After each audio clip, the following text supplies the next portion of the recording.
नमस्कार आदाब। आप देख रहे हैं द जस्टिस हिंदी।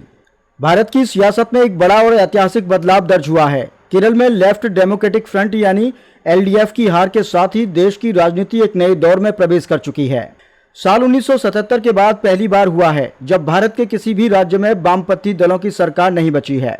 जिस विचारधारा ने कभी देश के कई राज्यों में मजबूत पकड़ बनाई थी, आज वह सत्ता के नक्शे से लगभग पूरी तरह बाहर होती दिखाई दे रही है। इस बदलाव की सबसे बड़ी प्रतीकात्मक अहमियत इसलिए भी है क्योंकि केरल वही जमीन है जहां से वामपंथी राजनीति का लोकतांत्रिक उदय हुआ था। साल 1957 में ईएमएस नंबूदरी-पाद के नेतृत्व में बनी सरकार दुनिया की पहली लोकतांत्रिक रूप से चुनी गई कम्युनिस्ट सरकार मानी जाती है। उस दौर में यह सिर्फ एक राज्य की सरकार नहीं थी, बल्कि एक वैचारिक प्रयोग था जिसने वैश्विक राजनीति में भी चर्चा बटोरी। केरल में इसके बाद दशकों तक वामपंथी दलों और कांग्रेस के नेतृत्व वाले मोर्चे के बीच सत्ता का संतुलन बना रहा, जहां एलडीएफ और यूडीएफ बारी बारी से सरकार बनाते रहे। पिछले 10 वर्षों से केरल में एलडीएफ लगातार सत्ता में था और इस बार उसे तीसरी बार वापसी की पूरी उम्मीद थी। लेकिन ताजा चुनाव नतीजों में जनता ने बदलाव का फैसला सुनाते हुए यूडीएफ को सत्ता सौंप दी। यही वह झटका है जिसने वामपंथी राजनीति के भविष्य को लेकर बड़े सवाल खड़े कर दिए हैं।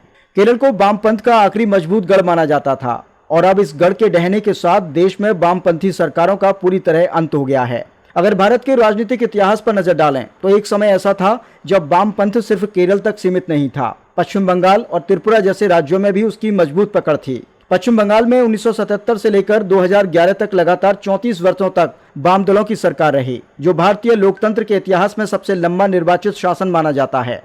ज्योतिष बसु और बुद्धदेव भट्टाचार्य जैसे नेताओं ने इस लंबे शासन को दिशा दी, लेकिन समय के साथ नीतिगत फैसलों, खासकर औद्योगिकीकरण और भूमि अधिग्रहण को लेकर उठे विवादों ने उनके जनाधार को कमजोर कर दिया। 2011 में ममता बनर्जी के नेतृत्व में तृणमूल कांग्रेस ने इस लंबे शासन का अंत कर दिया। इसी तरह त्रिपुरा में भी वामपंथी दलों का लंबे समय तक दबदबा रहा। 1998 से 2018 तक मणिक सरकार के नेतृत्व में सरकार चली, जिसे सादगी और साफ सुथरी छवि के लिए जाना जाता था। लेकिन 2018 के चुनाव में भाजपा और उनके सहयोगियों ने इस किले को भी ढहा दिया। युवाओं में बढ़ती बेरोजगारी, वेतन आयोग को लेकर असंतोष और संगठनात्मक थकान जैसे कारणों ने वामपंथियों को सत्ता से बाहर कर दिया। राष्ट्रीय राजनीति में भी वामपंथ का एक समय अलग ही दबदबा था। आजादी के बाद के शुरुआती वर्षों में भारतीय कम्युनिस्ट पार्टी संसद में सबसे बड़ी विपक्षी ताकत बनकर उभरी थी। 1990 और 2000 के दशक में वाम दलों के 40 से 50 सांसद हुआ करते थे, जो केंद्र की सरकारों के लिए बेहद अहम साबित होते थे। साल 2004 में वामपंथ अपने चरम पर था,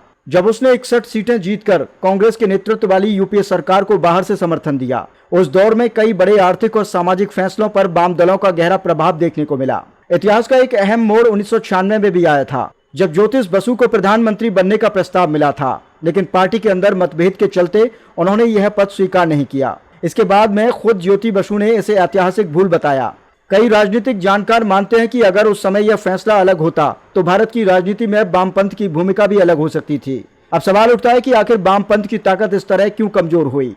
विशेषज्ञों के मुताबिक 1991 के बाद शुरू हुए आर्थिक उदारीकरण, निजीकरण और वैश्वीकरण ने देश की सामाजिक आर्थिक संरचना को बदल दिया। पारंपरिक मजदूर और किसान वर्ग, जो वामपंथ का मुख्य आधार हुआ करता था, धीरे धीरे कमजोर पड़ता गया। इसके साथ ही जाति, धर्म और क्षेत्रीय पहचान पर आधारित राजनीति ने चुनावी समीकरणों को पूरी तरह बदल दिया। क्षेत्रीय दलों के उभार ने भी वामपंथ के लिए जगह सीमित कर दी। लंबे समय तक सत्ता में रहने वाले राज्यों में एंटी इंकमेंसी यानी सत्ता विरोधी लहर, संगठनात्मक सुस्ती भी एक बड़ी वजह बनी। जिन राज्यों में वाम दलों ने दशकों तक शासन किया, वहां जनता बदलाव चाहती थी और इसी बदलाव ने धीरे धीरे उनके किलों को गिरा दिया। हालांकि यह कहना सही नहीं होगा कि वामपंथ पूरी तरह खत्म हो गया है। दुनिया के कई देशों में आज भी वामपंथी विचारधारा और कम्युनिस्ट पार्टियां सक्रिय हैं, जैसे चीन, क्यूबा, वियतनाम और उत्तर कोरिया में कम्युनिस्ट शासन मौजूद है। चीन के मामले में यह माना जाता है कि वहां कम्युनिस्ट पार्टी का शासन राजनीतिक नियंत्रण में है, लेकिन उसकी आर्थिक नीतियां एक मिश्रित मॉडल पर आधारित हैं, जिससे बाजार आधारित सुधार भी शामिल हैं। भारत में भी वामपंथ पूरी तरह समाप्त नहीं हुआ है। लोकसभा में भी अभी भी वाम दलों के कुछ सांसद मौजूद हैं और कई राज्यों में उनका संगठनात्मक ढांचा कायम है, लेकिन यह जरूर है कि उनकी राजनीतिक ताकत पहले के मुकाबले काफी सीमित हो चुकी है। अब सबसे बड़ा सवाल यही है